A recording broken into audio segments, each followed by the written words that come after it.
Acompanhe. A rotina das coletivas, inclusive, particularmente daquela entrega que é feita toda a tarde pelo Ministério da Saúde, porque o problema do coronavírus, a questão do coronavírus, devido à sua complexidade, ela é transversal. Ela abrange não apenas o esforço do Ministério da Saúde, mas também o esforço de todos aqueles que estão, todos os ministérios envolvidos do governo federal.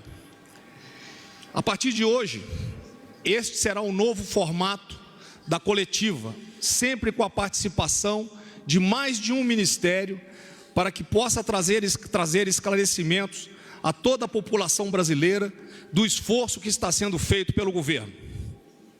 Tá? Então eu agradeço a presença de todos e nós vamos começar agora com o ministro Tarcísio. Boa tarde a todos. A ideia aqui é só falar um pouco sobre a logística, né? Durante essa crise, muita gente fica preocupada e o abastecimento, né? Haverá abastecimento, o abastecimento está funcionando, tem muita notícia, muito reporte acerca de bloqueio de via, interrupção de fluxo. A logística está garantida, o abastecimento está funcionando, né? Os portos estão funcionando, então nós temos medidas para garantir a proteção do portuário e a continuidade dos serviços. No que diz respeito às rodovias federais, nós tivemos aí um contato muito bom, muito rico com os secretários de transporte dos estados, no âmbito do Conselho dos Secretários de Transporte.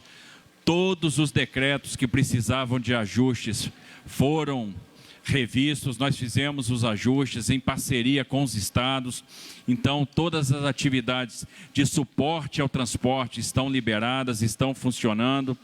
Nós iniciamos na sexta-feira o atendimento a caminhoneiros por meio do SESC Senat, são 130 pontos de atendimento, um atendimento que vai levar 15 dias, então a logística está garantida, está funcionando e agora a gente entra numa nova fase da nossa atuação, que é em parceria com o Ministério da Saúde, dar suporte para que os materiais que começam a chegar, e são kits de teste, testagem rápida, vão ser EPIs, eles possam rapidamente ser distribuídos. Então, uma parte desse material já começa a chegar hoje no aeroporto de Guarulhos, vai ser distribuído ao longo dessa semana para o Brasil inteiro. A equipe do Ministério da Saúde está trabalhando nisso e nós estamos prontos para ajudar naquilo que for necessário. Estamos contando com isso também com o apoio dos estados. Nós temos aí todos os meios dos estados disponibilizados para nós, para ajudar nessa tarefa de fazer o insumo chegar. Importante para isso, importante para que a gente consiga entregar tudo rapidamente, foi o estabelecimento de uma malha mínima aérea. Então hoje nós temos 46 localidades do Brasil atendidas com o serviço de transporte aéreo por meio das principais companhias brasileiras. Então nós conseguimos condensar a pouca demanda que nós tínhamos em cada uma das companhias, fazendo com que cada perna fosse executada por uma companhia, condensando as demandas das demais. Isso num movimento acertado com o Ministério Público Federal, com o CAD, ou seja, nós temos voo, então, para todas as capitais e mais algumas localidades, perfazendo um total de 46 localidades. Isso unido ao fato dos aeroportos estarem abertos, né, e a essa união que nós estamos agora aqui promovendo juntamente no Ministério da Saúde, vai garantir com que os equipamentos de saúde, com que as vacinas, com que os testes cheguem rapidamente aos seus destinos.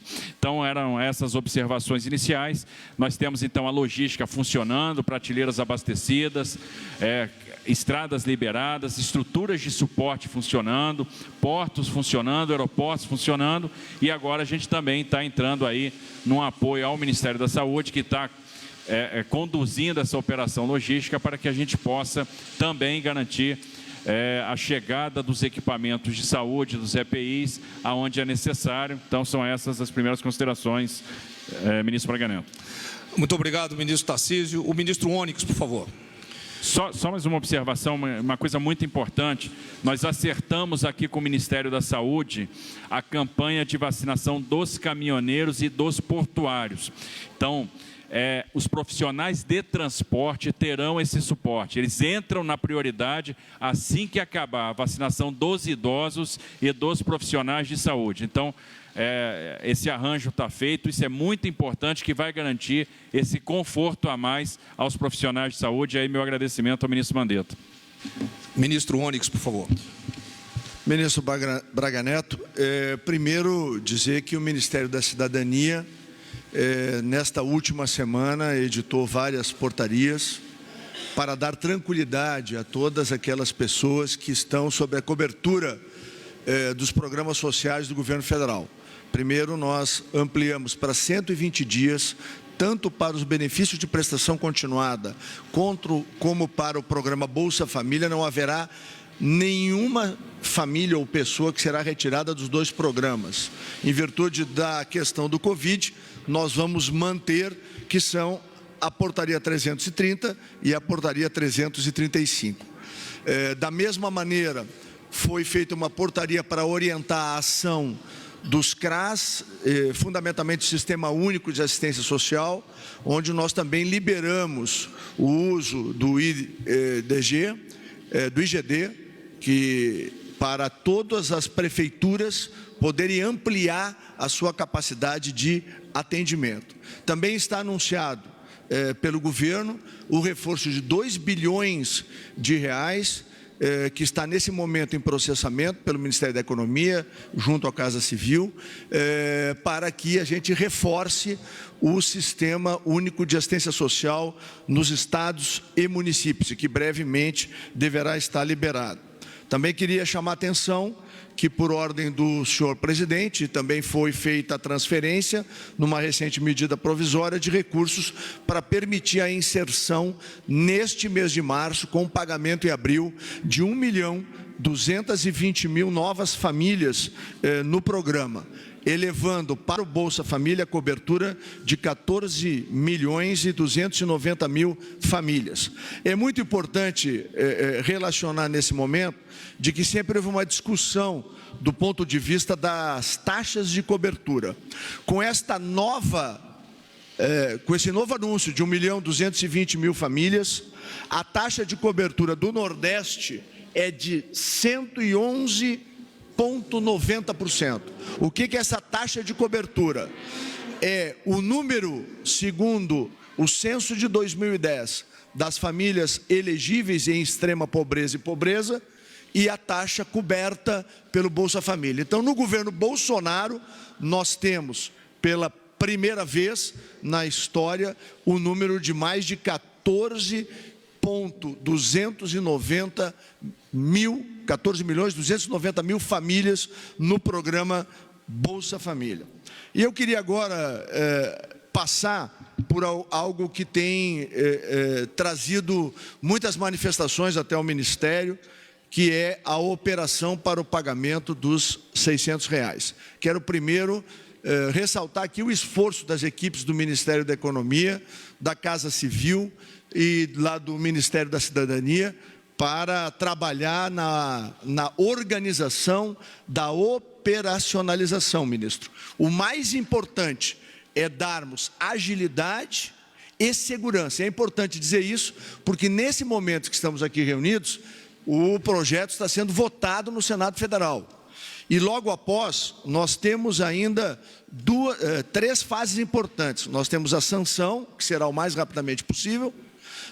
Terá que haver um decreto regulamentador e deverá haver uma medida provisória de crédito extraordinário para permitir que esse recurso chegue até as pessoas.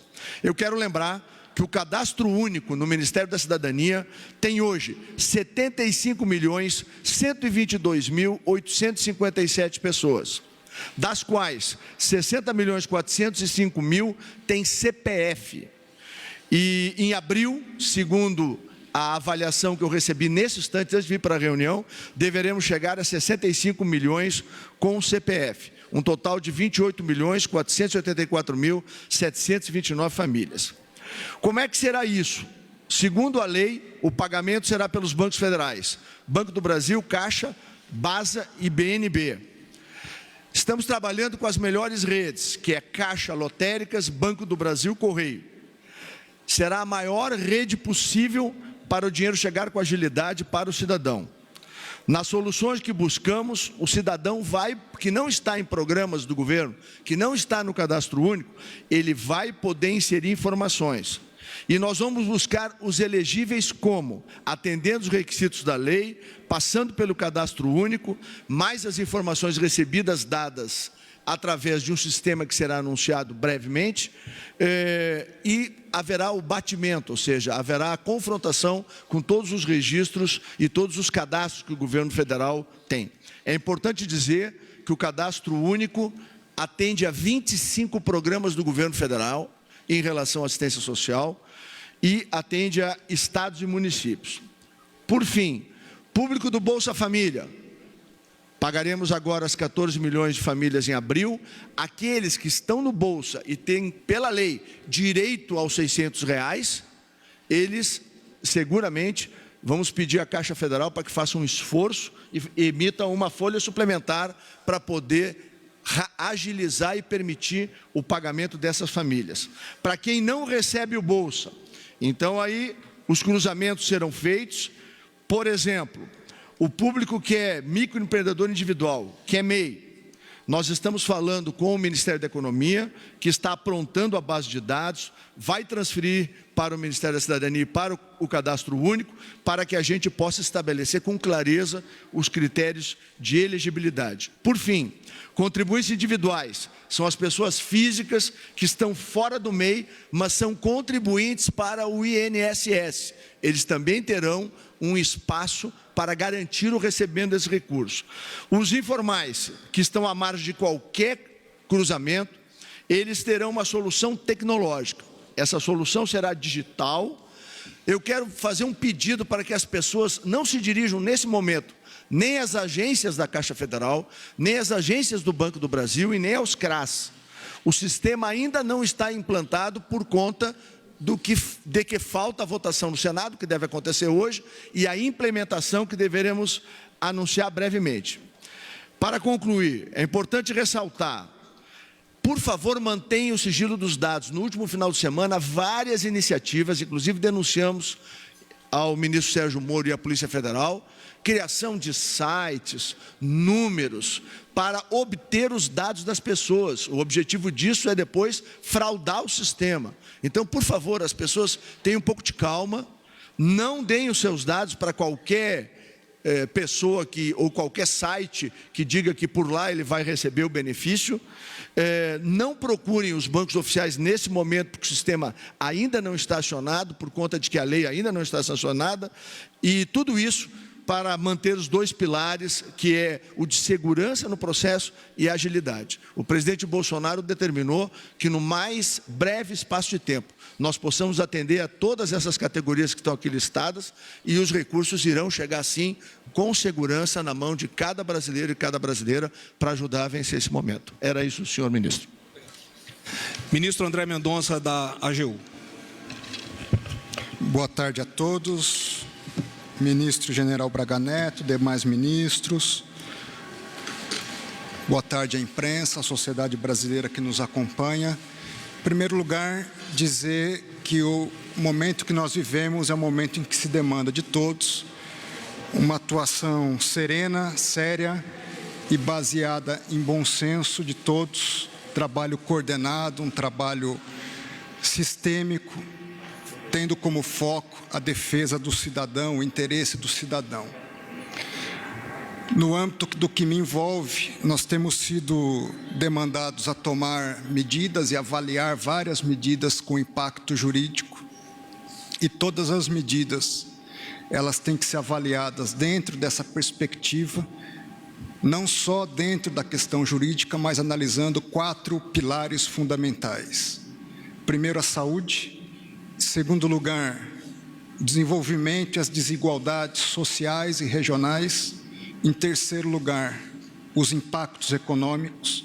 E em quarto, que é o que me diz respeito mais diretamente, o impacto jurídico e a viabilidade jurídica das medidas.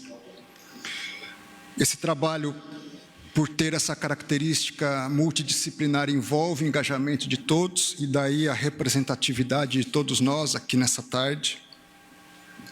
De modo específico, no que tange à AGU, nós designamos 12 advogados da União para reforçar a equipe da consultoria jurídica do Ministério da Saúde, 4 membros da instituição para agregarem ao trabalho que está sob a coordenação da Casa Civil, além de todo um redirecionamento interno focado no atendimento, no prazo mais exíguo possível, das demandas que envolvem o combate à crise do coronavírus. Os colegas têm trabalhado dia e noite, sábado e domingo, de madrugada, focados diante da necessidade de atender com presteza às necessidades de cada pasta. Para os senhores terem uma ideia, no âmbito das licitações que têm sido demandadas pelo Ministério da Saúde, os colegas têm dado pareceres no prazo de 24, no máximo 48 horas. Nós fizemos uma alteração legislativa encaminhada pelo Presidente da República, mudando os critérios para a contratação em função do combate, da aquisição de medicamentos, produtos e contratação de serviços para o combate à crise do coronavírus. Vários atos normativos foram editados. Eu chamo a atenção especial para as atividades essenciais, aquilo que demanda que a sociedade continue numa atividade permanente, até para serem supridas as carências de medicamentos, de abastecimento de alimentos, a atividade que está diretamente envolvida também a produção de alimentos e medicamentos, transporte, aeroportos, para que toda a questão logística, a questão de saúde, a questão sanitária, ela possa se desenvolver dentro da maior normalidade possível. Alguns atos normativos estão em gestação, alguns deles já anunciados, e eu chamo a atenção para as medidas provisórias que envolvem a apresentação já feita pelo presidente do Banco Central, várias políticas envolvendo a ajuda a trabalhadores, ao setor empresarial. Nós tivemos ontem uma decisão muito importante por parte do Supremo Tribunal Federal, que nos abriu uma perspectiva muito mais segura em termos de segurança jurídica, no que tange as amarras e os entraves até então presentes diante da Lei de Responsabilidade Fiscal e a Lei de Diretrizes Orçamentárias. Nós temos uma expectativa também de uma outra ação muito importante que envolve a questão do BPC. O BPC, da forma como ele foi aprovado, na nossa perspectiva, ele tem vícios de constitucionalidade, e uma vez saneada essa questão, certamente a economia terá muito mais, uma perspectiva muito melhor de auxílio ao combate à crise, porque são 20 bilhões ano, uma perspectiva de 10 anos, 200 bilhões de reais. Então, toda a tratativa de incentivo à economia, ela parte dessa segurança também, do que já existe de comprometimento das finanças públicas. Nós estamos trabalhando também numa medida provisória a partir de um diálogo iniciado pelo Procurador-Geral da República, a fim de se criar um fundo específico destinado ao coronavírus, a vários ingressos previstos, frutos de acordo de leniência, delações premiadas, de ações civis públicas, ações de improbidade. Então, nós vamos procurar criar um fundo especialmente voltado a aportar esses recursos a fim de que sejam centralizados no combate ao coronavírus. Nós, há pouco, ingressamos com 2 pedidos de suspensão de segurança junto à presidência do Tribunal Regional Federal da 2ª Região. Um deles que trata da questão do fundo eleitoral. A questão do fundo eleitoral, a destinação desses valores se vai ou não se destinar para o combate à crise do coronavírus é uma decisão que cabe ao Congresso Nacional, então isso demanda uma alteração legislativa. É um entendimento que está no debate político, não é um debate judicial, e daí a necessidade de se fazer o debate no campo adequado. O segundo pedido de suspensão de segurança, ele envolve a questão de atividades essenciais, duas delas de modo muito específico, a questão das lotéricas. As lotéricas, elas são imprescindíveis para a população, em especial aquela de baixa renda, porque é ali que ela paga a sua conta de água, a conta de luz, é ali que ela recebe seu Bolsa Família, e sem as lotéricas disponíveis para essa população, ela não vai ter como ter água, luz e alimento dentro de casa. Um outro ponto que também tem sido debatido é a questão das atividades religiosas. O decreto presidencial que considerou as atividades religiosas como atividade essencial, ele fez uma ressalva expressa de que tem que se atentar para as determinações de saúde, de vigilância sanitária. Esse decreto ele se baseou no que foi já construído pelo governo do estado de Nova York, que fez uma orientação no mesmo sentido, até mais aberta do que foi feita aqui no Brasil, porque em Nova York se deixou a critério das autoridades religiosas e não das autoridades de saúde. Então, são esses os pontos essenciais que eu gostaria de compartilhar com os senhores hoje. Meu muito obrigado. Muito obrigado, ministro André. Brigadeiro Botelho, do Ministério da Defesa. Meu cordial boa tarde aos senhores ministros, senhores presentes, boa tarde. O Ministério da Defesa foi acionado para cumprir a missão de apoio aos órgãos de saúde, os órgãos de segurança pública, desde o dia 20 de março. Com essa missão, o ministro estabeleceu a diretriz de execução para as Forças Armadas, por intermédio do Estado-Maior Conjunto das Forças Armadas. Nós nos organizamos, dado a capilaridade das Forças Armadas em todo o território nacional, nós nos organizamos em 10 comandos conjuntos e um comando conjunto permanentemente ativado, que é o Comando de Operações Aeroespaciais da Força Aérea Brasileira. Dessa maneira, nossas ações iniciais foi o contato com as autoridades de saúde e segurança pública dos estados e municípios para identificar as demandas dos estados e municípios no esforço nacional de combate ao Covid-19. E, desde então, várias ações estão sendo desenvolvidas pelas Forças Armadas. Dentre elas, podemos destacar apoio à vacinação contra a gripe. Apoiamos alguns estados contra a vacinação à gripe, a desinfecção e descontaminação de áreas de maior circulação, sejam em metrôs, rodoviárias, estações de BRT, onde nós fizemos esse tipo de trabalho, utilizando a expertise que nós temos, equipes de DQBRN, que é a Defesa Química, Biológica, Radiológica e Nuclear, das Forças Armadas. Fizemos inspeções navais, onde foi demandado, campanhas de conscientização também, apoio à distribuição de cestas básicas, montagem de barracas, montagem de hospitais de campanha dos estados e municípios.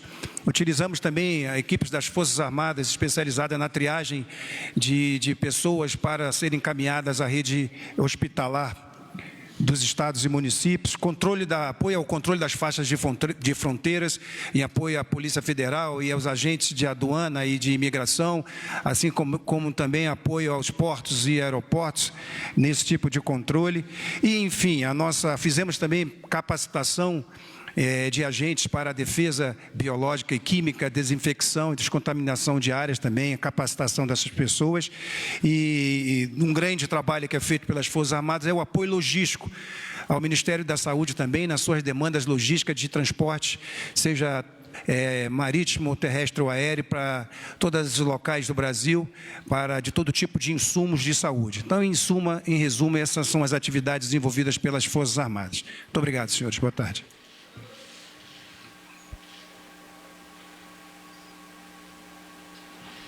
Senhores, me desculpem, é a coordenação. Agora o ministro Mandetta, por favor. Muito bem, boa tarde a todos.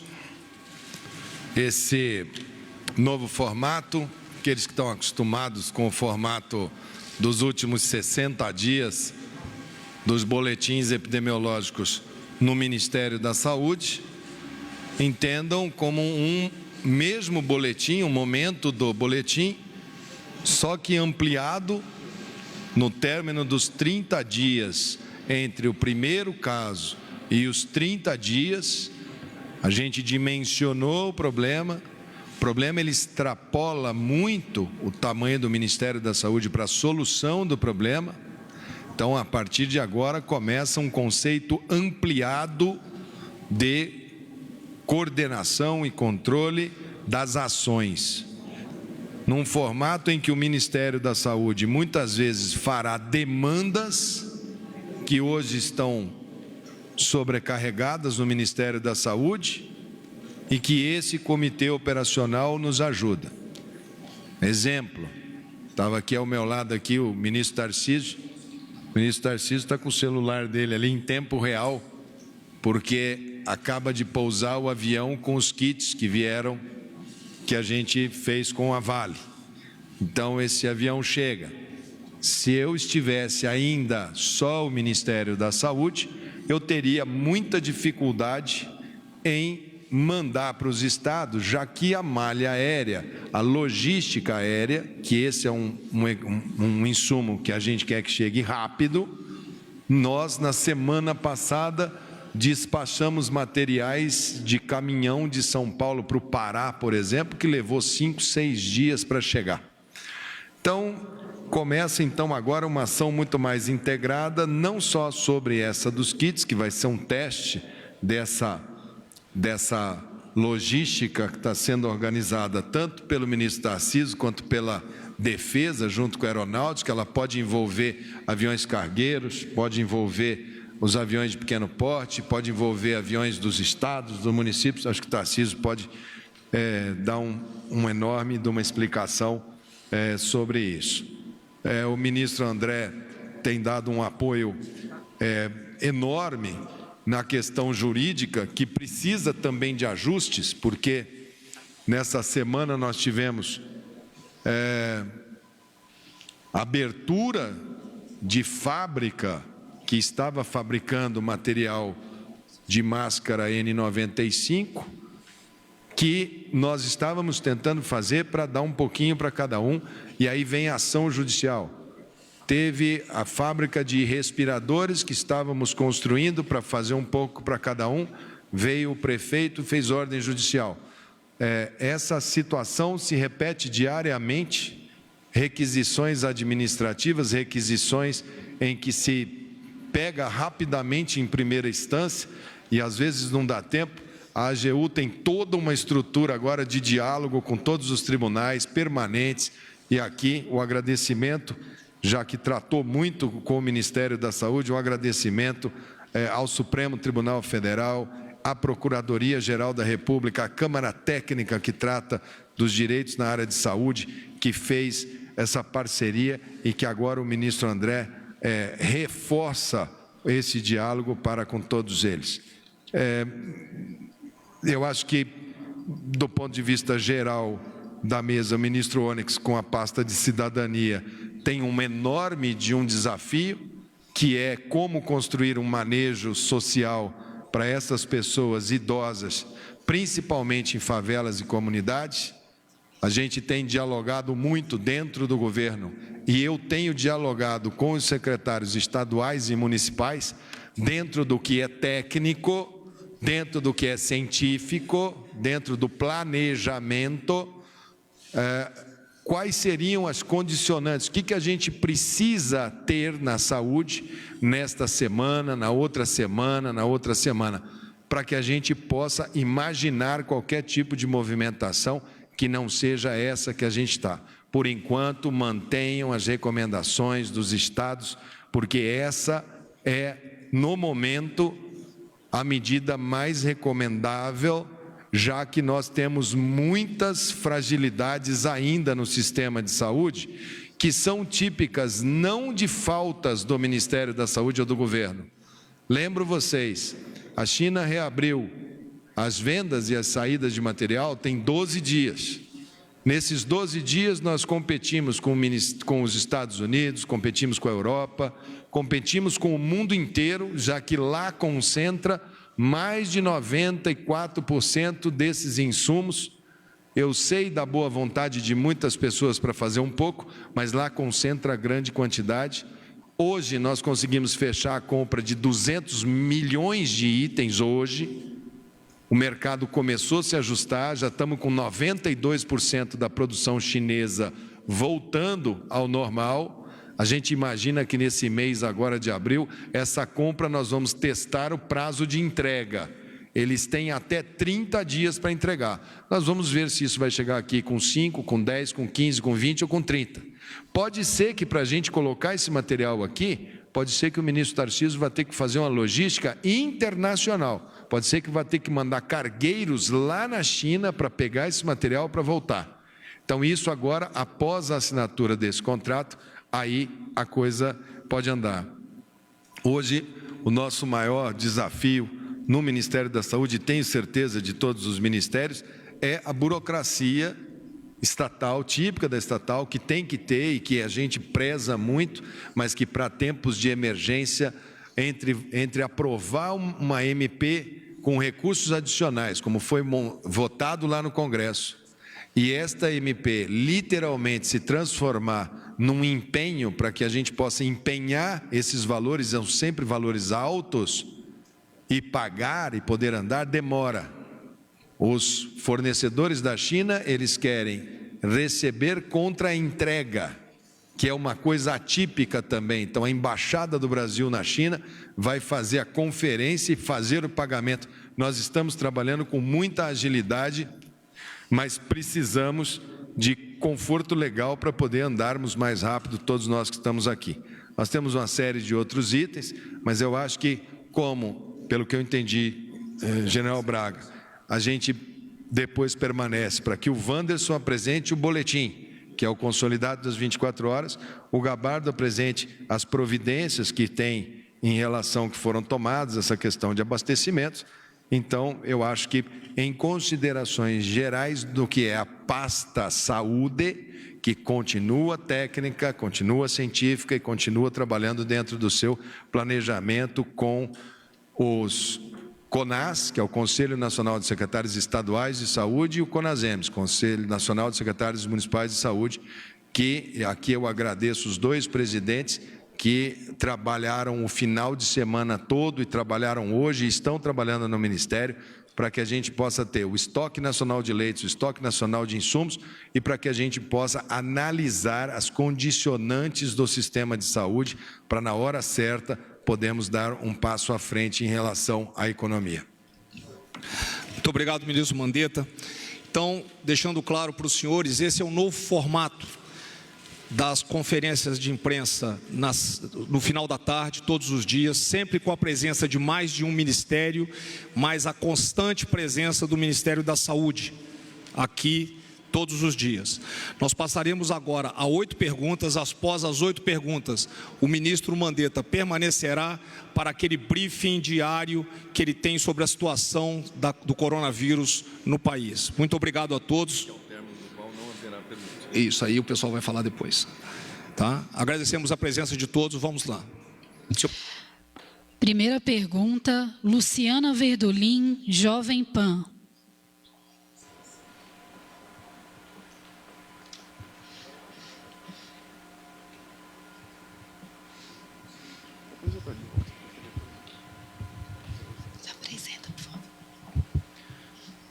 Boa tarde, ministro. Eu queria perguntar para o ministro Mandetta sobre a taxa de letalidade, que ela vem aumentando aos poucos nos últimos dias. Era de pouco mais de 2% na semana passada.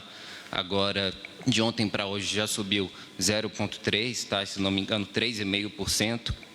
Por que vem tendo esse aumento constante da taxa de letalidade aqui no Brasil?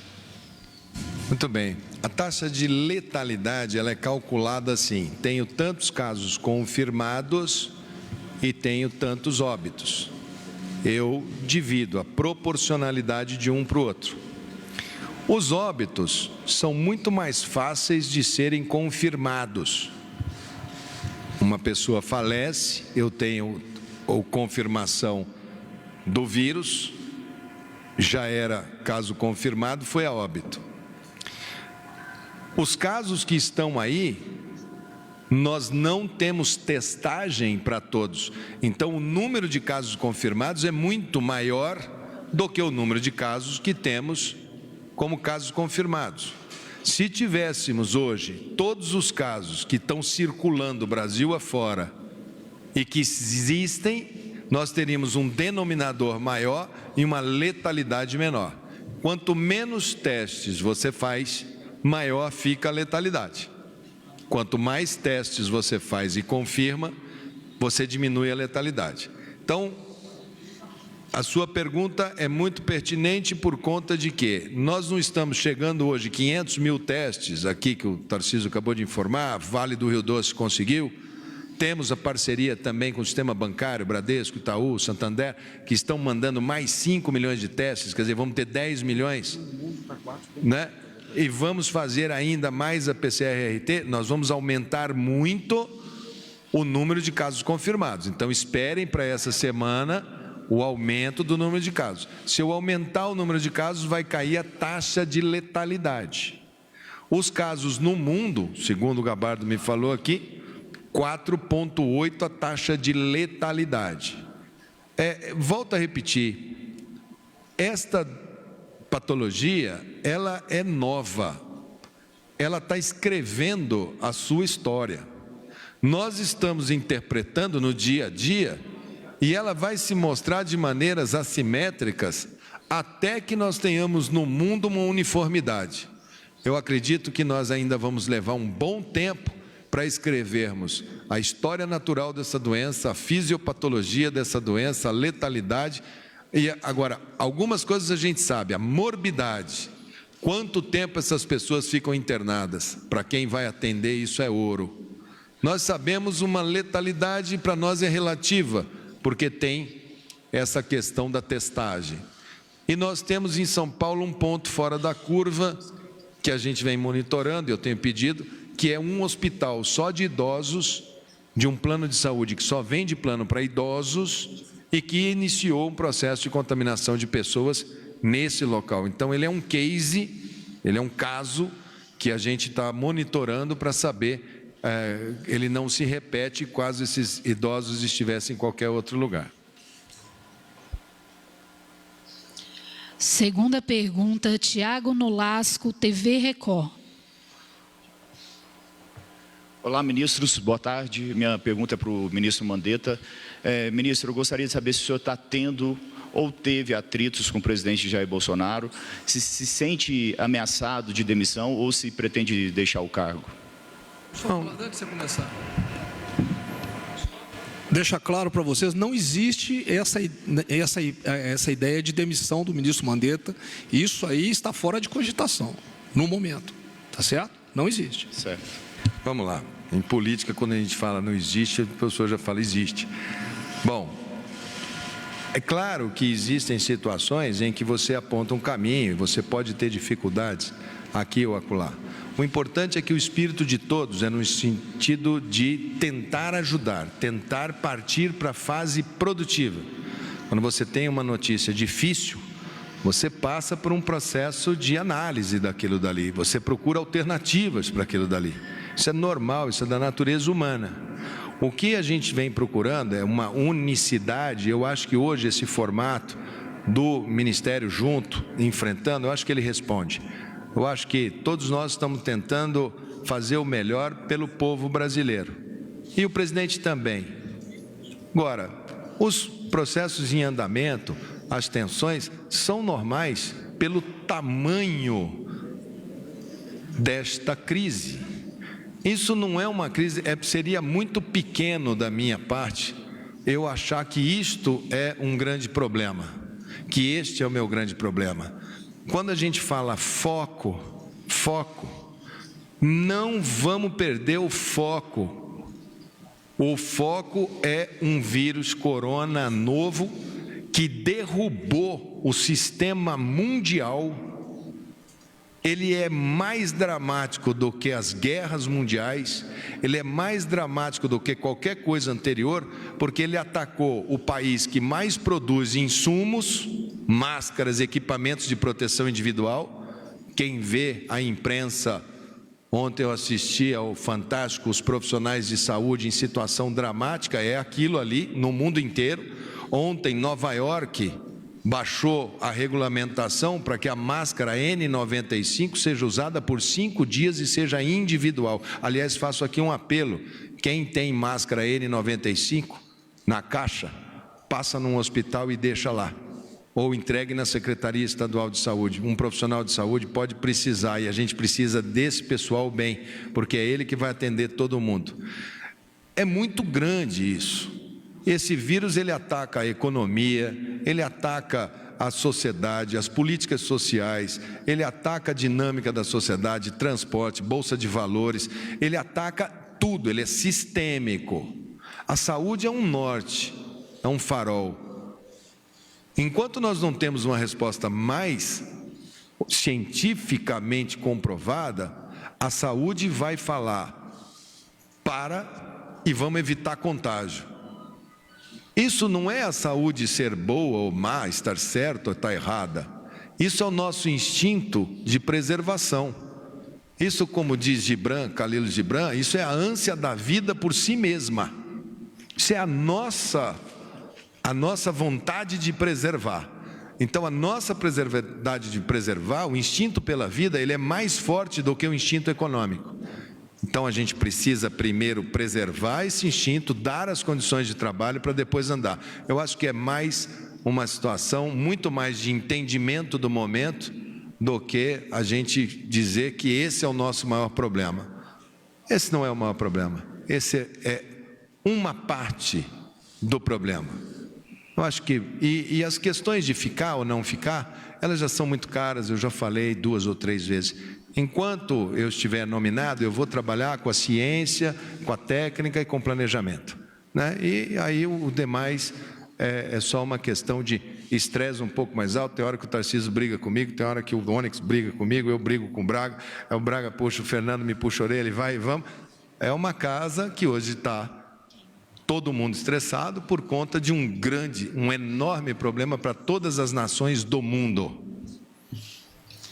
Próxima pergunta, Délis Ortiz, TV Globo.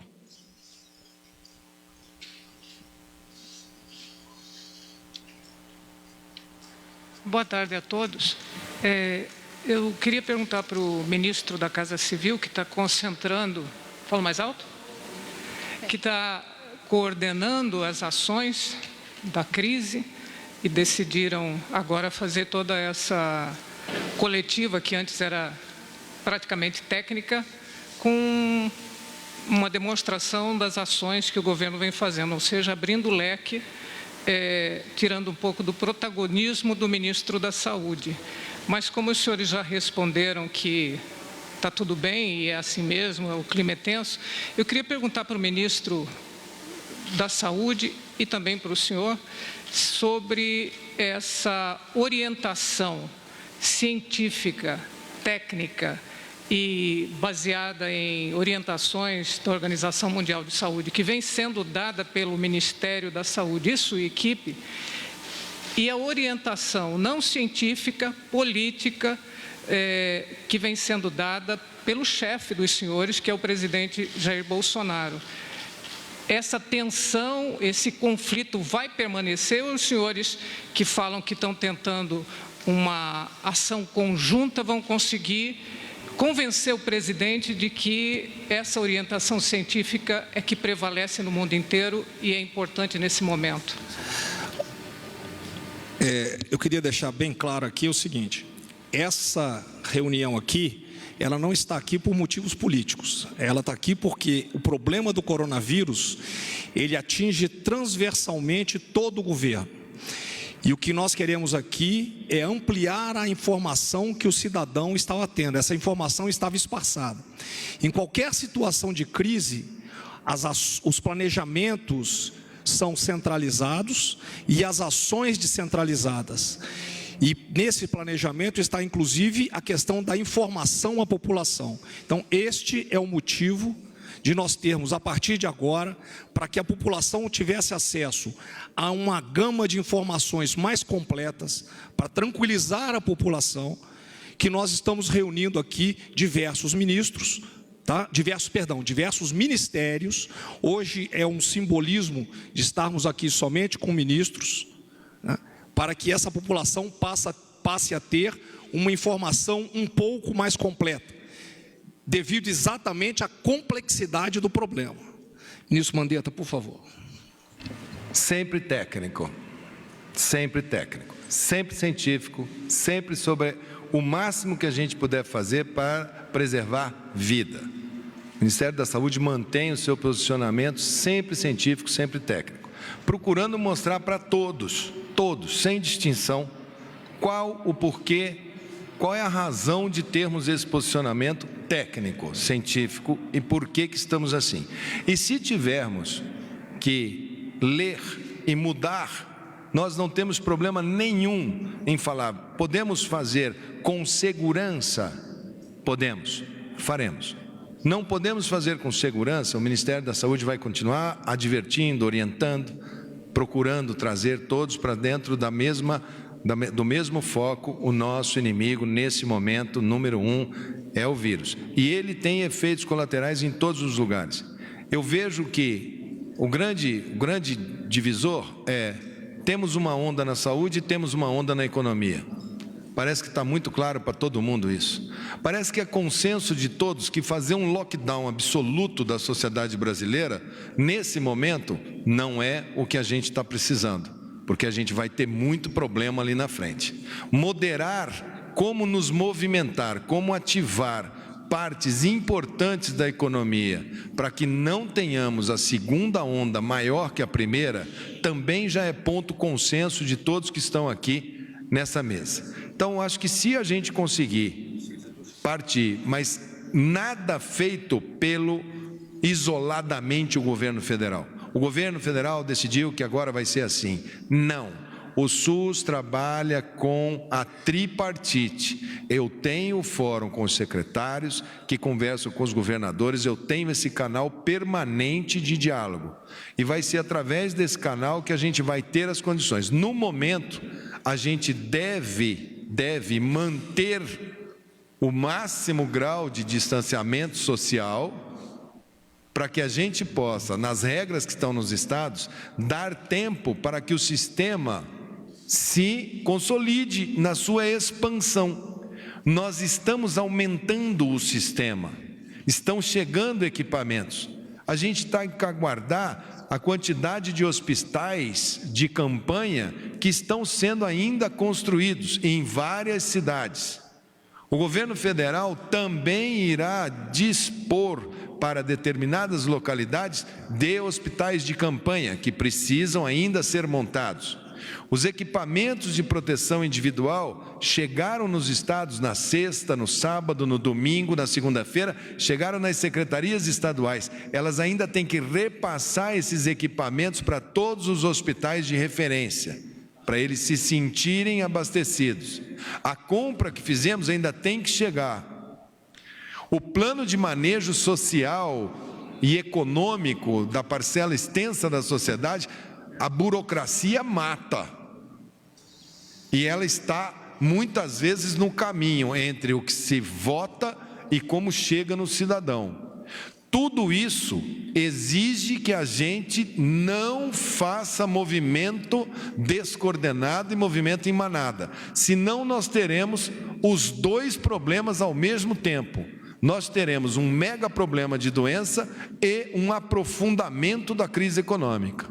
Então nós somos todos aqui maduros, todos homens, inteligentes, e vamos passar por isso com o máximo de reflexão que a gente possa ter, com os números que a gente possa ter. Aqui só tem gente, o Ministério é extremamente técnico, e em sendo extremamente técnico é fácil da gente montar boas estratégias. Próxima pergunta, Daniel Verteman, Estadão. Ministro Mandetta, boa tarde. Eu queria que o senhor detalhasse um pouco os critérios para a distribuição destes testes que o governo está comprando. Semana passada o Ministério falou em mais 20 milhões de testes. Quantos estados, quais estados vão receber, quais hospitais? Quais serão os critérios dessa distribuição? Já foram entregues uma quantidade? Qual será essa quantidade, em que prazo? Só para eventualmente você não perder sua chance de pergunta, como nós vamos ficar, o Wanderson e o Gabardo vão apresentar, a sua pergunta vai ser apresentada ali na apresentação.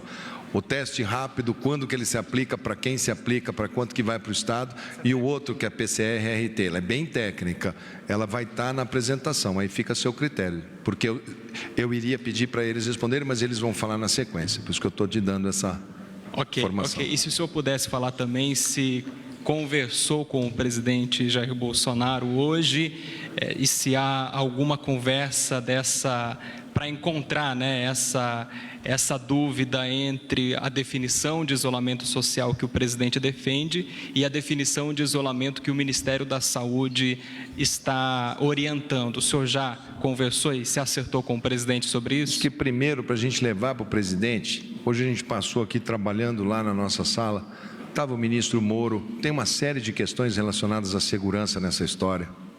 Estava o Tarcísio, tem uma parte enorme de logística que ele vai ter que me dar os retornos dessa história. Tem o pessoal da saúde, tem toda a consolidação. Tem o ministro Ramos, que tem que me dar toda uma parte política dessa história. Nós precisamos levar para o presidente o conjunto da obra, porque nós não podemos deixá-lo sem todas as visões.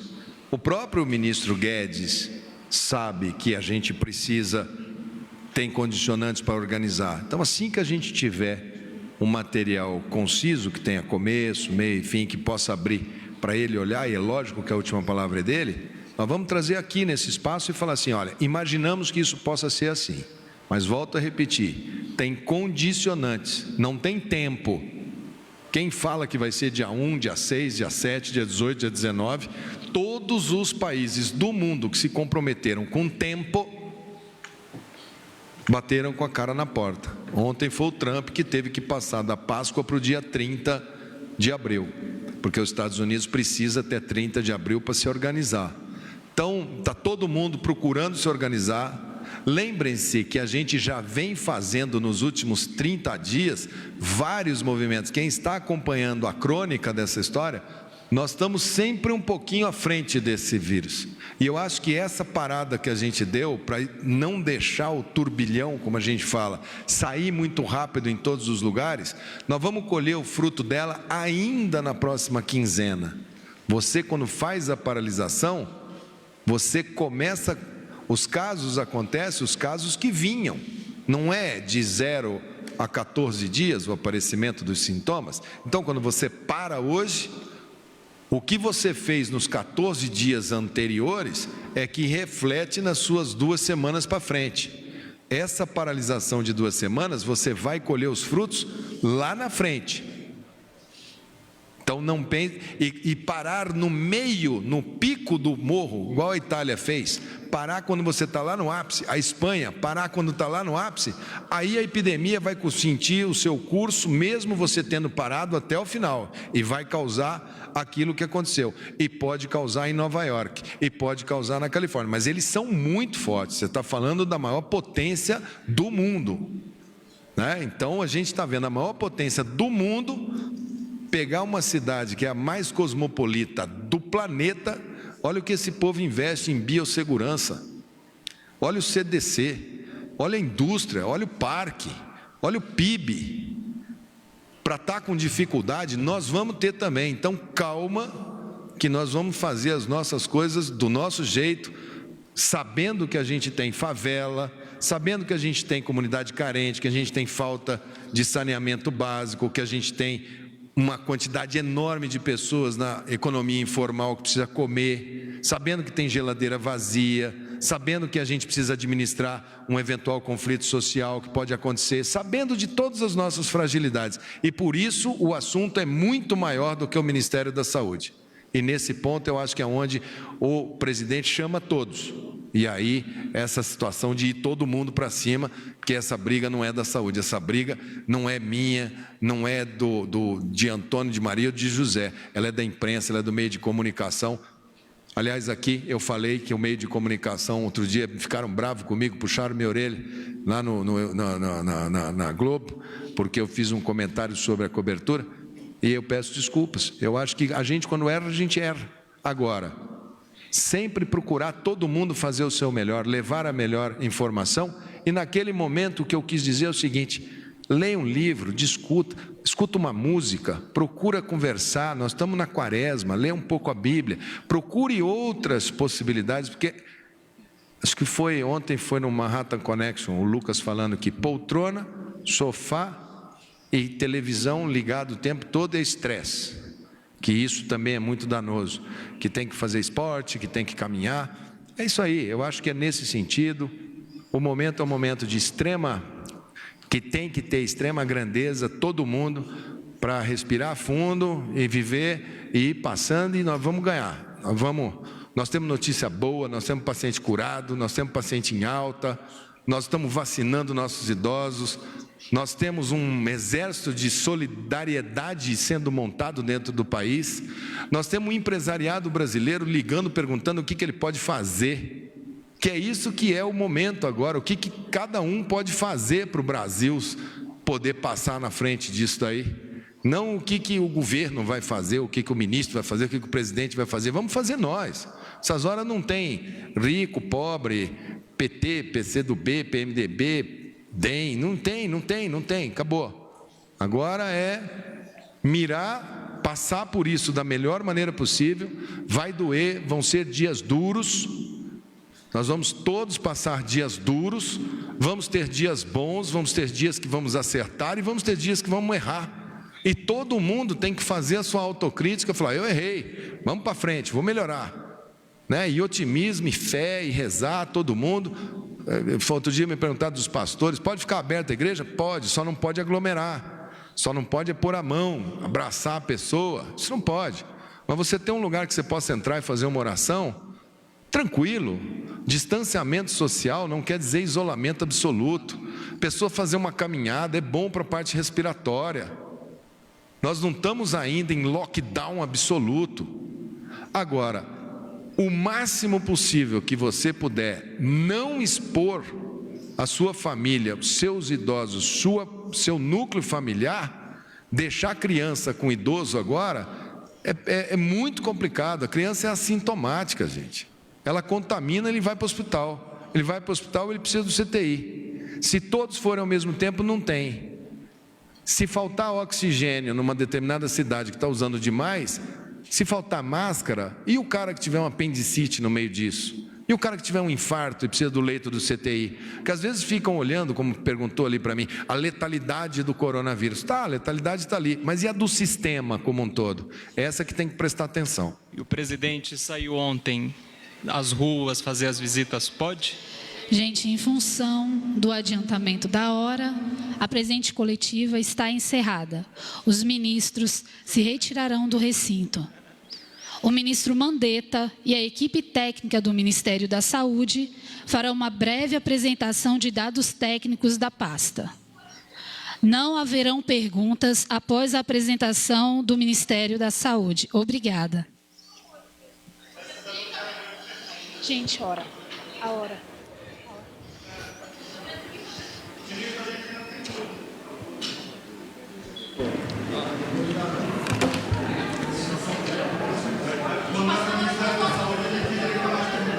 Nós não tem problema responder. Olha, eu acho que se for as perguntas que forem técnicas, que forem a respeito, eu vou pedir agora, o Wanderson vai mostrar o boletim epidemiológico, a gente sempre faz isso lá no Ministério.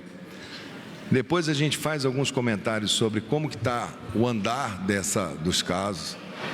Gabardo sempre fala, vocês talvez não estejam, vocês cobrem muito palácio, mas acho que alguns aqui acho que estavam cobrindo lá, acho que você estava, né, CNN, né, cobrindo lá no Ministério também. E a gente lá faz, e depois as questões técnicas eu sempre deixo até que elas se esgotem, né? Agora, vamos ver se a gente consegue dar um passo à frente Vamos ver se a gente consegue hoje dar um passo à frente. Então, hoje o Wanderson vai falar dessa parte aí, depois nós vamos falar sobre a história desse kit, aonde vai esse kit e o que se fazer com esse kit. Wanderson, por favor. Boa tarde. Próxima ao Renato, vai ficar aí? Bom, então nós temos até o momento 4.579 casos no Brasil inteiro, 159 óbitos, perfazendo 3,5% de letalidade. Na região norte do Brasil, temos 254 casos confirmados, 6% do total, 1 óbito, 0,4% de letalidade. O Acre tem 42 casos, nenhum óbito. Amazonas, 151 casos confirmados, 1 óbito, 0,7% de letalidade. Amapá, 8 casos, nenhum óbito. Pará, 21 casos, nenhum óbito. Rondônia, 6 casos, nenhum óbito. Roraima, 16 casos, nenhum óbito. Tocantins, 10 casos, nenhum óbito. Região Nordeste, 790 casos no total, 17% do Brasil, 17 óbitos, 2,2% de letalidade. Alagoas, 17 casos, nenhum óbito. Bahia, 176 casos, 1 óbito, 0,6% de letalidade. Ceará, 372 casos, 5 óbitos, 1,3% de letalidade. Maranhão, 23 casos, 1 óbito, 4,3% de letalidade. Pernambuco, Paraíba, 15 casos, nenhum óbito. Pernambuco, 78 casos, 6 óbitos, 7,7% de letalidade. Piauí, 16 casos, 3 óbitos, 18,8%. Vocês podem ver que as proporções mudam bastante de acordo com a... Essa medição nessa fase, só para deixar claro para vocês, não deveria nem ser feita desse jeito. Ela deveria ser feita pelo total. Porque vamos supor que um estado tivesse 1 caso e 1 óbito. Você falaria que a letalidade era 100%? Então, ela não é tão matemática assim. Acho que eles estão colocando ali mais porque eles sabem que com o decorrer do tempo você vai aumentar o diagnóstico. Talvez aquela letalidade de 3,5 ali... Ela é mais representativa. Ela é mais representativa. Embora eu ache que, testando, aquele 4.579 ali vai subir. Vocês viram para quantos casos foi os Estados Unidos, quando ele jogou teste lá dentro? 111 mil casos. 111 mil casos, não foi? Você imagina a China com 1 bilhão e 500 milhões de pessoas, a China falar que só teve 80 mil casos? Quer dizer... Possivelmente, ministro, a letalidade real vai estar aqui em torno de 0,5%, 1%. No futuro, quando nós tivermos mais testes, então só falando das regiões globais, 2.507 na região sudeste, 55%, 132 óbitos, 5,3%, centro-oeste, 435, 9%, 2 óbitos, 0,5%, sul, 593, 13%, 7 óbitos, 1,2%. Todos esses dados estarão lá no nosso painel. Pode passar o próximo, Renato. O que dá, na evolução, 323 casos novos, de ontem para hoje, é 8% do total acumulado até ontem, ou seja, 323 sobre 4.256, 11% de incremento. Nos óbitos, nós temos 23 óbitos confirmados nas últimas 24 horas, 17% de incremento em relação ao total até o dia anterior, pode passar. E aqui o coeficiente de incidência, que é a proporção em relação à população. Então, nós temos um coeficiente de incidência mais elevado em Brasília, por causa do tamanho da população. A incidência global do Brasil dá 2,2 por 100 mil habitantes. Então, nós temos aqui todos os estados e as regiões mais afetadas, Sudeste, Centro-Oeste, Sul, Nordeste e Norte. Pode passar? Muita atenção aqui naquele quadro. Não, porque a gente vai ter que trabalhar com muita inteligência, porque nós não imaginamos com um país com tanta diferença, se vocês olharem aquele gráfico ali, nós não deveremos ter uma epidemia, a gente espera não ter uma epidemia, ao mesmo tempo em todos os estados da federação. A gente entende hoje, os maiores riscos São Paulo, Rio, nesse momento, Ceará, quem que você está vendo aí? Ceará aqui, Rio de Janeiro, São Paulo aqui. E o Distrito Federal, ele tem uma característica toda ímpar, né? Que é o fato de você ter uma concentração local. Isso. E muita viagem ao exterior e uma área, uma cidade que traz gente ida e volta de todo o país. Então, Brasília tem que ter muita atenção por conta das suas características georreferenciais, tá certo? O governador de fazer a sua máximo trabalho por aquele gráfico. Então, quando a gente for falar de movimentação urbana para as pessoas, a gente vai falar em função de quem está em risco maior e quem está em risco menor. Né? Aqui em Brasília, os casos ainda não chegaram no entorno, não chegaram nas cidades satélites. A grande maioria dos casos de Brasília está no plano piloto e no Lago Sul. Então, muita atenção quando a gente fala em movimentar os planos piloto e as cidades satélites, porque Brasília, o sistema de saúde dela, nos anos não foi devidamente estruturado para atender essa quantidade de gente que ela atende regularmente, que vem de todo lugar do país. Ela já vem com um sistema sobreutilizado e, além em cima disso, pegar uma onda, né? Pode ter muita dificuldade para atender. E é bem interessante esse dado, ministro, porque similarmente acontece a mesma coisa na Europa. Quando cruzamos os dados por incidência, a gente encontra que Genebra ou a Suíça tem a incidência mais elevada da Europa, até mais do que a Itália. Pode passar.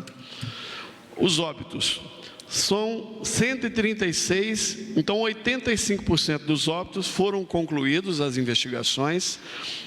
A maior parte deles são homens. Aqui tem a data do óbito. Então, ontem, dia 30, tivemos 2 óbitos. Hoje é dia 30, né?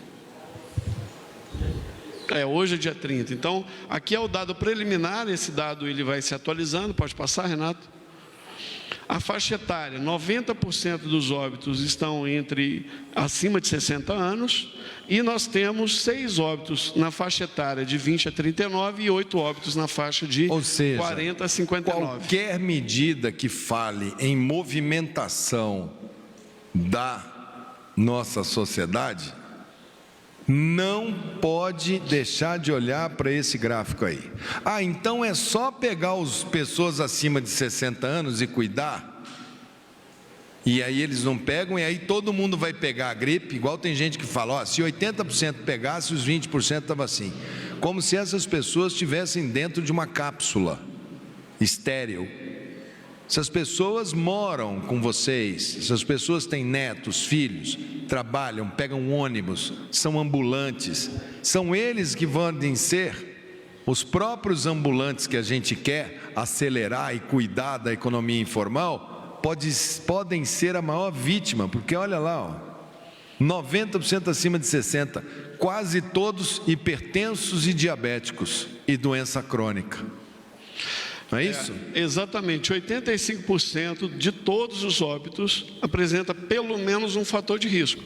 Ou seja, ainda tem 15% que não tem nenhum fator de risco relacionado. Vamos lá. Próximo. Hospitalizações. No sistema de monitoramento de hospitalizações, nós temos, ao longo deste ano, 16.879 hospitalizações. Desde a semana epidemiológica 8, passamos a identificar o coronavírus entre os casos internados pela rede. Só para dizer para vocês, 16.879 internações, vocês não estão acostumados com aquela síndrome SRAG, síndrome respiratória aguda? Grave. Esse é o paciente com gripe que interna, vai para o hospital e vai parar muitas vezes no CTI e muitas vezes tem óbito. Esses óbitos e essas internações todos os anos acontecem, independente do coronavírus. Tem gente achando que as pessoas só vão por causa de corona. nosso desafio é que esses 16.879 vão aumentar agora, porque nós estamos entrando no nosso outono e vamos para o nosso inverno. O período principal de gripe aqui no Distrito Federal, aqui em Brasília, é agosto, julho, agosto, setembro, que é quando a umidade do ar fica super seca e o vírus tem porta de entrada nas mucosas rachadas. Então você pode sobrepor as duas e fazer uma enorme sobrecarga no sistema. A parte que mais aumenta agora é o Sudeste, que é abril, maio. Depois, junho, julho é o sul do Brasil. Agosto, setembro é aqui o Centro-Oeste. Em outubro, novembro é o Nordeste brasileiro e a região Norte, é isso? Região Norte, o inverno amazônico geralmente é no verão do Sul. Então a gente deve ter aí um desafio, e se eles acompanharem essa onda, nós podemos passar aí um bom tempo tendo um surto epidêmico no eixo Rio-São Paulo, aí ele melhora. Aí um surto epidêmico no Sul, aí ele melhora. Um surto epidêmico no Centro-Oeste, aí ele melhora. Nós podemos ficar trabalhando desse jeito, ou podemos ter um surto epidêmico de coronavírus no Brasil inteiro durante 90, 120 dias e mais o surto de gripes normais. Esse é o nosso maior temor no momento. E tem uma característica importante que o senhor chama atenção, que quando comparamos com a China, com os Estados Unidos, são países onde estão completamente dentro do hemisfério norte, mais horizontalizados. E nós temos desde o tropical até o equatorial, o subtropical. Pode passar? Aqui são os 757 hospitalizações por SRAG desde a semana epidemiológica 8, aqui a semana 13 ainda incompleta, os dados estão sendo atualizados. Pode passar? Ministro, nós tivemos um incremento comparado com o mesmo período do ano passado de 118% no número de internações ou notificações por síndrome respiratória aguda grave. Isso, obviamente, está explicado pela maior atenção e maior sensibilidade do sistema na identificação e notificação dos casos. Pode passar? E tem ainda as subnotificações, que nós já discutimos isso lá nas coletivas do Ministério. Os 500 mil testes chegam ao Brasil hoje, estão chegando hoje às 17 horas. O Ministério da Saúde receberá mais 40 mil testes RT-PCR da Fiocruz até 1º de abril. Revisão de entregas da Fiocruz, passando 1,5 milhão de testes por mês. A encomenda é mantida de 22,9 milhões. Há um desabastecimento global de insumos para a produção dos testes, ou seja, acaba afetando a disponibilidade dos testes. O RT-PCR, que é o teste molecular, ele é o teste que é feito no início da doença. Ele é para diagnosticar casos graves internados e por amostragem de casos leves em unidades sentinelas que continuam funcionando em todo o Brasil. Vários estados que não tinham unidades sentinelas instaladas estão ampliando, e a gente está fomentando a abertura e a instalação de pelo menos uma unidade sentinela em cada região de saúde do Brasil. O teste rápido, que é esse que está chegando hoje no Brasil, é um teste para ser usado num período tardio da doença, porque é quando o nosso corpo desenvolve anticorpos. Este teste só é aplicado a partir do 7º dia de início dos sintomas. Ele não é para a identificação de um caso no início da doença. Ele é para auxiliar a vigilância na identificação dos pacientes que podem ser positivos no âmbito de profissionais de serviços de saúde, não são só profissionais de saúde, ou seja, aqueles profissionais que estão atuando nos serviços de saúde, além dos profissionais de segurança. Numa primeira etapa, nós estamos ampliando, recebemos agora 500 mil kits, a distribuição vai para as unidades básicas de saúde, de acordo com as características. Só para ficar claro para todo mundo, vamos lá.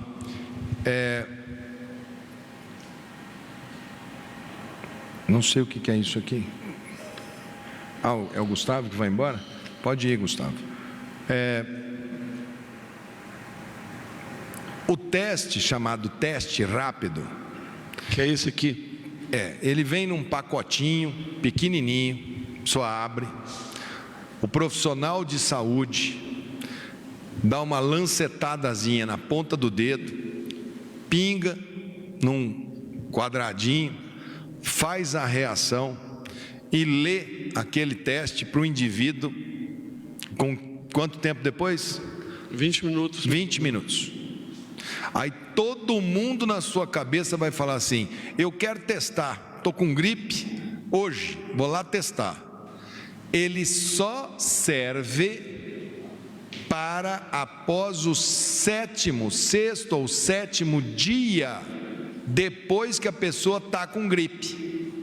Entenderam?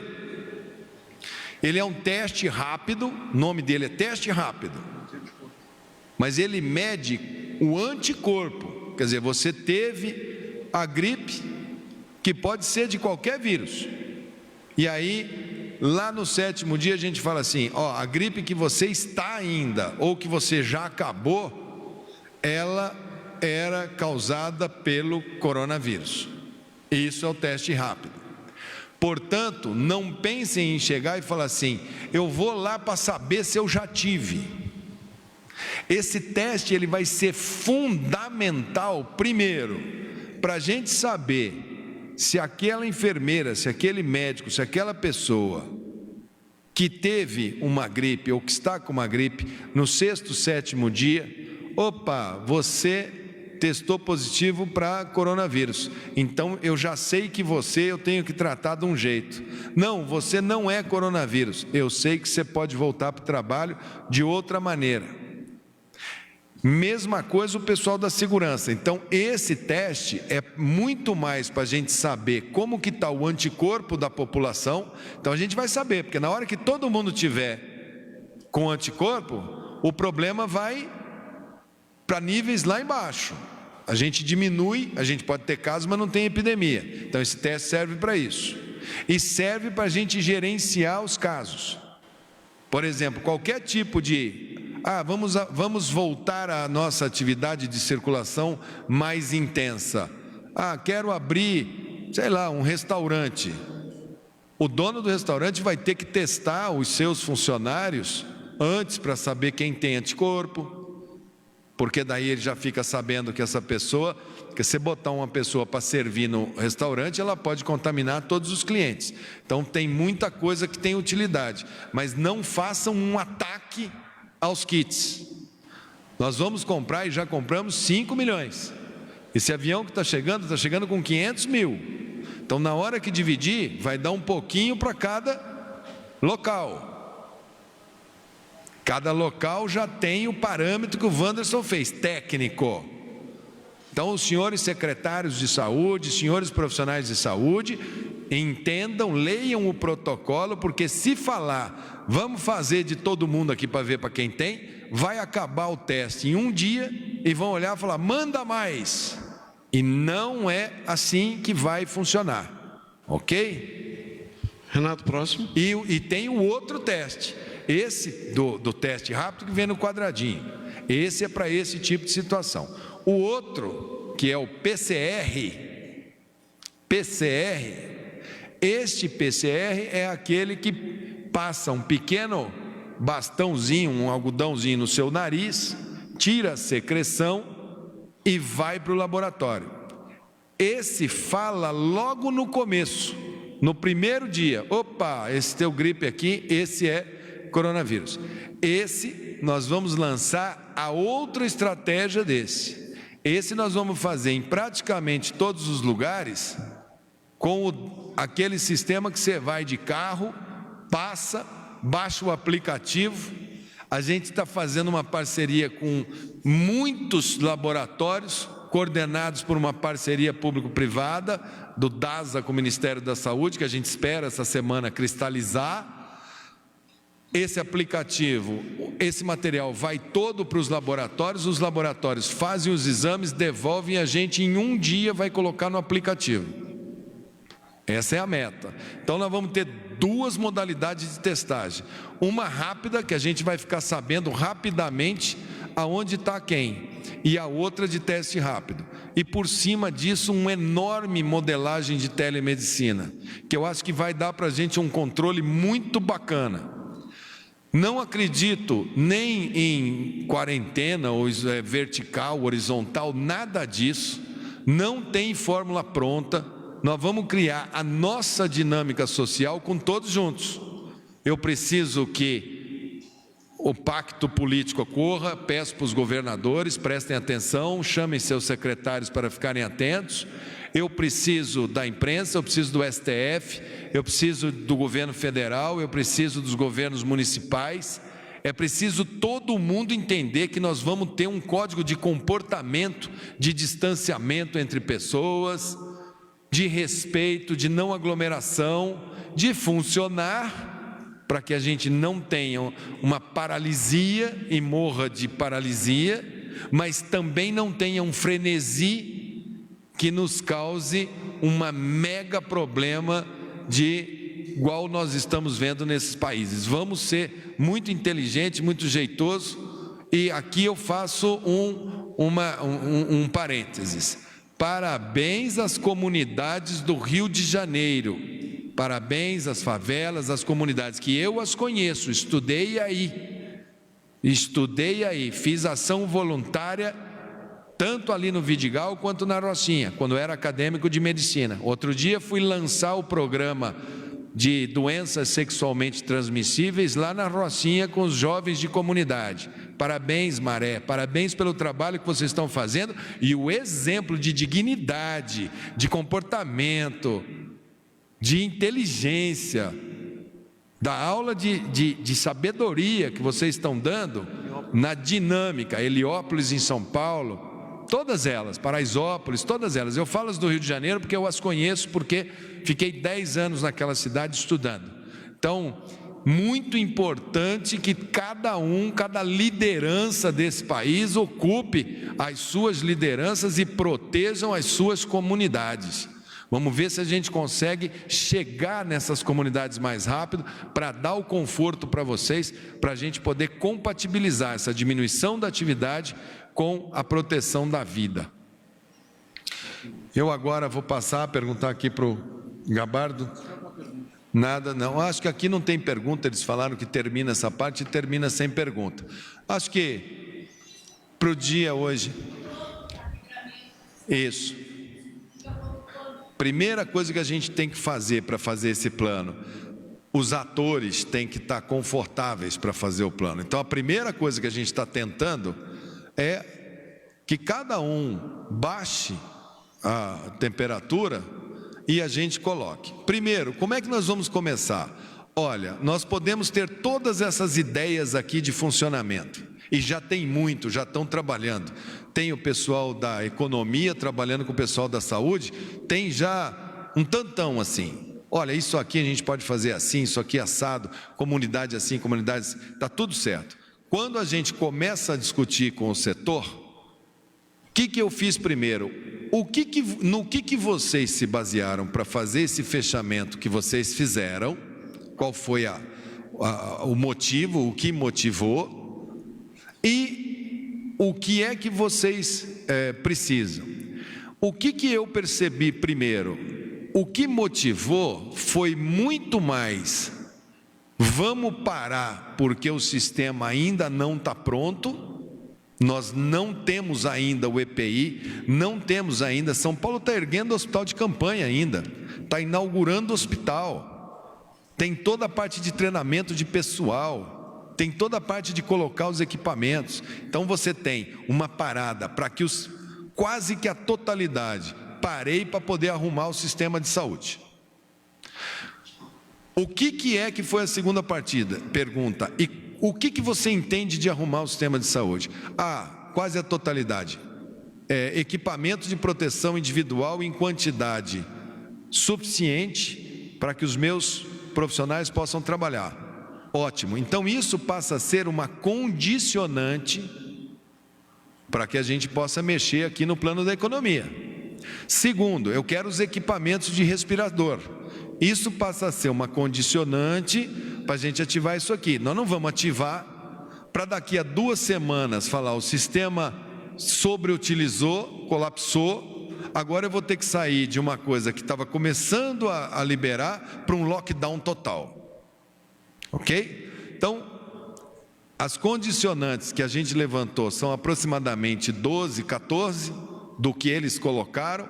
Dessas 12, 14, a grande maioria ou já temos ou teremos que ver nas próximas semanas qual vai ser a confiabilidade.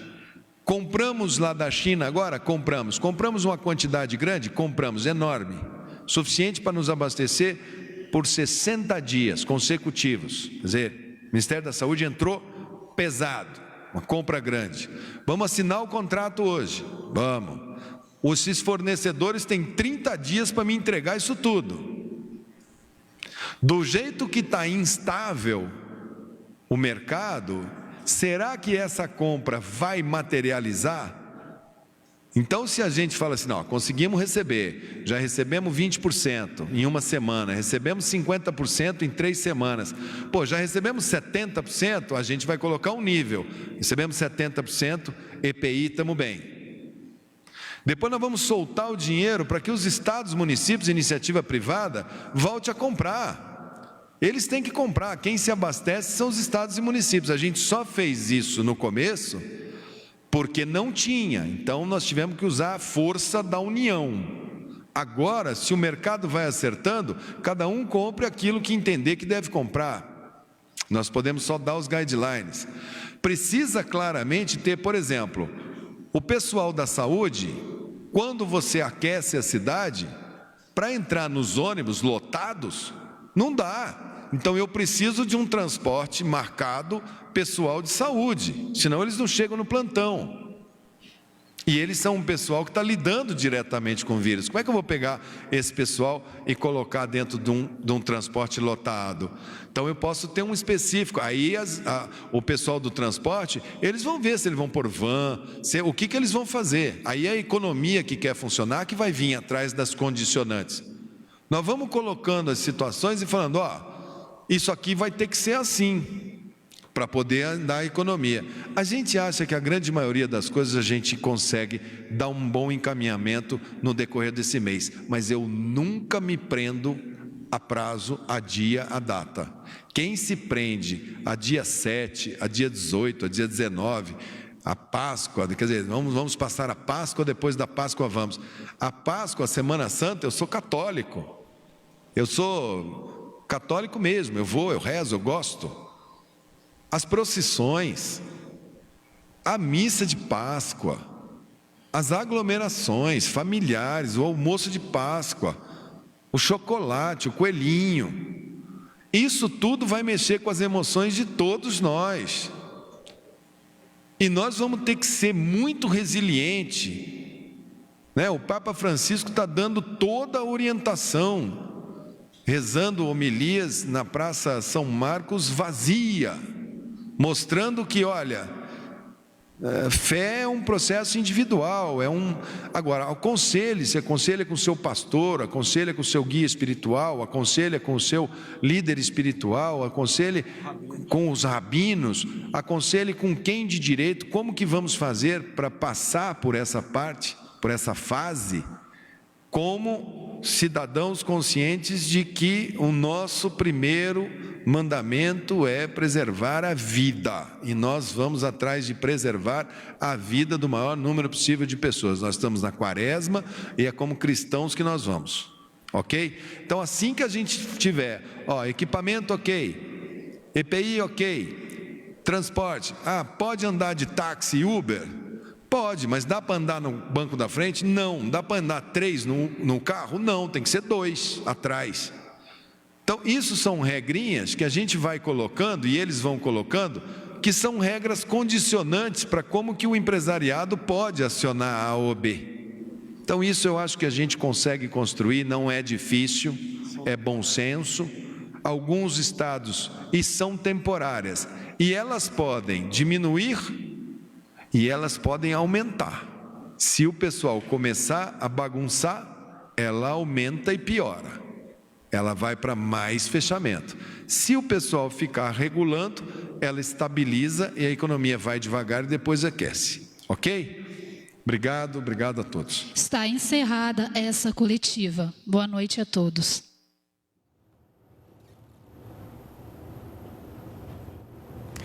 Bem, nós acompanhamos a entrevista no Palácio do Planalto com atualizações sobre o coronavírus. Continue bem informado pelas nossas redes sociais e acompanhe também a programação da TV Brasil.